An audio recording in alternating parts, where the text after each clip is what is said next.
the second segment of the show for today.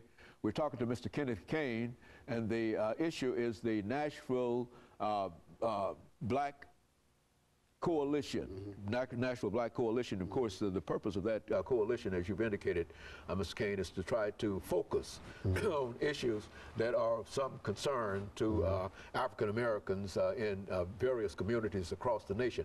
But now, one of the real issues that we've had to deal with has to do with a large number of young people, especially African American males, who have been disfranchised primarily because of their connection or their contact with the criminal justice system. Let's talk about the impact that that is having upon Africans, African Americans. Right. Well, as it turns out with me, I was driving down 8th Avenue one evening, and I got pulled over by a cop, and he asked for my license and all this stuff. So I gave him all of that, and he told me that that there's a warrant out for my arrest for a ticket that I had not paid, a traffic ticket. I believe it was a parking ticket. And so, of course, I assured the man that I had paid that ticket, and but I was arrested. He took me downtown, and they booked me, and so there I was, in shock. And then I noticed I was surrounded by brothers, young brothers, older brothers, not just African Americans. Of course there were whites there, a few Hispanics, but primarily it was young African American males. And so as I sat there, after several hours, it dawned on me that these fellas may not have gone to Tennessee State University. Many of them didn't finish high school, and many of them didn't appear to have a lot of money to really afford any kind of legal help. And so it dawned on me that we are in great trouble. And so I was touched by that. My spirit was moved, I have to say. And so when I went to a meeting with our group and told my story, I was traumatized by it, by the way. Never been arrested before, And so we felt moved to do something about this issue of felony disenfranchisement. And so as we did research, talked to lawyers, we found out that no one's really dealing with this issue, and that it's affecting millions and millions of people all across the country.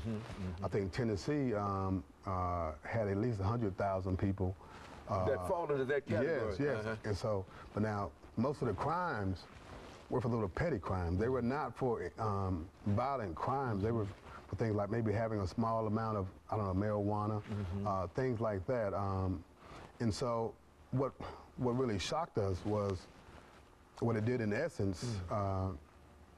They were experiencing sort of a death in terms of our society. We call it civil death, a term that was really coined back during the 18th century in Europe, where they could find a way to kind of weed people out of the political structure. And so that's what a felony does for people. You can't vote, but not only that, you can't get school loans, you can't get college loans, you can't get business loans. Anything from the government in a real sense. Right.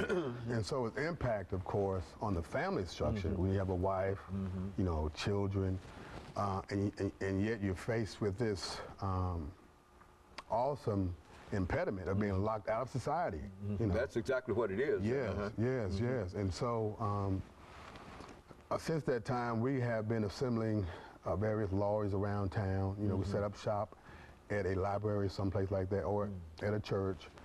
And then we try to help those to get their lives back, to get their rights back as citizens.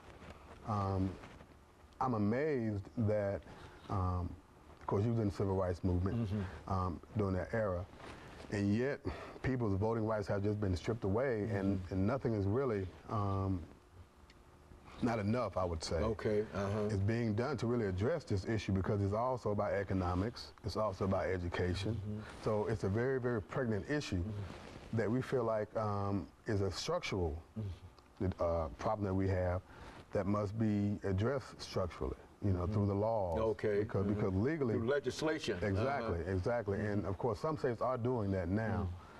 But woefully not enough. But this is a real problem. I think we've talked about that, and I think you said, what, at least 100,000 yes, individuals in the state of Tennessee have fallen, which is to say that these individuals in a real sense have been really locked, as you've indicated, locked out. They can't vote, they can't get loans, they can't, in a real sense, they can't get a job. Do you find in your group that, as I've been informed by others, that those individuals who become involved in this in a real sense, not only cannot get a job, but in a real sense have almost been locked out of society? Yes. In fact, the part that really bothers me, I get phone calls from some of these gentlemen who have gotten out. You know, they tell me that, you know, when I was 17, I had a small joint on me. You know, that was 30 years ago, okay? I'm married, but I can't keep a job.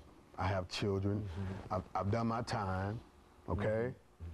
But yet I don't have access to the American dream, so to speak. What do I do now? You know, and these guys go to the churches, and so they experience, as I said, sort of a death in a sense. It is a civil death. A civil death. And so we've tried to address this, and in fact, we continue to try to address this issue, but also to tell the story that, hey, we have a bona fide democratic issue here. It is. Okay? That really is unconstitutional when you get down to the bottom of it. It cannot be legal. In other words, a person who serves his time has, as far as society is concerned, has paid his debt to society. They pay their dues. But as far as the rest of the folks are concerned in terms of dealing with him, he's still the same criminal that he was the day he was judged. Is that the attitude that most folks have? Yes, it is. In fact, it's not just men anymore, though. A lot of women. Caught up, yes. We didn't know. A lot of African-American women. Say something about that. We didn't know that. Quite a number of students have come to us. Students in college right now who have a felony on their records. But see, part of the problem is that the route back to getting their rights, for instance, if you owe any kind of back child support, okay, you got to pay that first.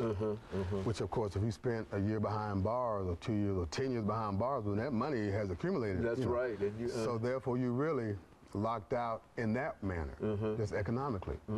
So it's very discriminatory, and we have to try to address it in some way. You know, we're coming up for this second commercial break, after which we'll have an opportunity to do this third segment, and we can get into in greater depth in reference to this. But I think that some of the things that you're talking about now are some of the common problems that we've heard in reference to this as a real issue, and it's an issue, as you're indicating, that ought to be addressed in a more forthright manner by the legislative process. Of course, we'll be back with our audience following this very, very short commercial break. To Mr. Kane, Mr. Kenneth Kane.